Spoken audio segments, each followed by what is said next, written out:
Kabil si bawa Habil. Naya Adam silewura ni si bawa Hawa. Na matampu ni Hawa na pajajiang anak urane.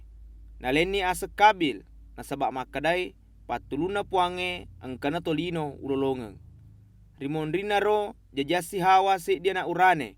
Habil tosi asenna. Yero Habil mancajip akampi bembe bembalai. Ya tosi Kabil mancajip darei. Ang kasi di waktu nala ni sesa wasle dare na Kabil napa nang olo aku puange. Naya Habil nalatoni sare are anak bunga na bembe bembala na nagere. Napa nala juku na pumagaloe nangalwangi kupuange. Yero pak berena Habil itarima madece ni kupuange. Ia kia pak berena Kabil de na itarima. Gangkana macai lade ni na matamusu toni. Makadani puange ku Kabil. Magai mu macai si bawa mata musuh makutu. Nareko anu makasi mu pegau tete ni utarima ko. Ia ke nareko anu majamu pegau engkani dose tajak ko melo tama kuasai ko. Ia ke melo pamukala. Karena se di waktu makade Kabil ku Habil. Mai tajoka daree. Waktu na padangkani ku daree tapanauno ni Habil. Purana ro makutana ni puange ku Kabil makada. Tega ni andrimu mapebali ni makada. Dewi sengi. Ia memang gamon ruang yandiku, maka si puange, aga na pura mu pegau, nang kay daranan rimu moli ka polikutanay. Jadi maka kuange na kena no tandro, ipali ko polikutanay ya puray misoy daranan rimu ya puray muno. Nareko mujame ya rotanay, de nagagawas sele mu papole, jadi lele no matu kalalaw si bawa de gagamon ru matete kulinoy. Maka dani Kabil ku puange. Malak de sena ia ropa calange. Deule mulai. Ia soe musuro kak mede pole kutanewe. Nama bela nak matu pole kiolomu. Lele tona matu kalalau kulinoe. Na niga nega wewa siruntu tete ni naunoka.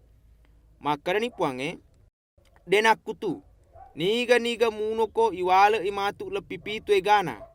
Maku niro itaroni tandrak Kabil ku puange. Kuam mengidegaga munoi nareko engka tau newa siruntu. Jadi medek tonga ni Kabil pule kiolona puange napa mondo ni kutananot kuilauna edeng. Anak apona Kabil. Matampu ni benena Kabil napa jajiang anak urane ya sengeheno. Purero mekbu ni Kabil se di kota. Nalengnya seheno pada sena anakna. Ia roheno na puana ai Ira. Ira puana ai Mahuyael.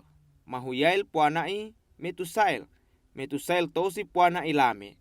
Yero Lame dua benena. Se dia sengada, se dia sesila. Neya ada jajani anak ya sengeyabal. Yana rupa mula monro kema si ba makam piolokolo. Angkatuan rina yabal ya seyubal. Alina tosi pa mula manca jipak kacapi si ba pasoling. Neya sila jajatoni anak ya sengetubal kaing. Ya narupa mula manca jipandre besi si bawa gelang. Angkatuan rina makundre yasen na ama. Maka dari Lame kubenena manang. Ada si bawa sila. Engkalingai adaku. Areng kalinga madece no kulakaimu. Pura kak muno se di kalolo na sabak na pediri ka. Unoi na sabak na barasa ka. Na sabak iwala kengi Kabil lepi pitu egana biasa nareko kemunoi. Jadi ya lepi pitu pulo papitu egana. Na iya benena Adam matampu si napa jaja sedi anak urane yaseng set. Na sabak makadai na lesika apu ang Allah Ta'ala sedi anak urane pas selena Habil. Na sabak pure yuno ku Kabil. Malupona na set ang kana anak na yaseng Enos. Ya tona rawatwe mapamula ni tawe masompa ku puange.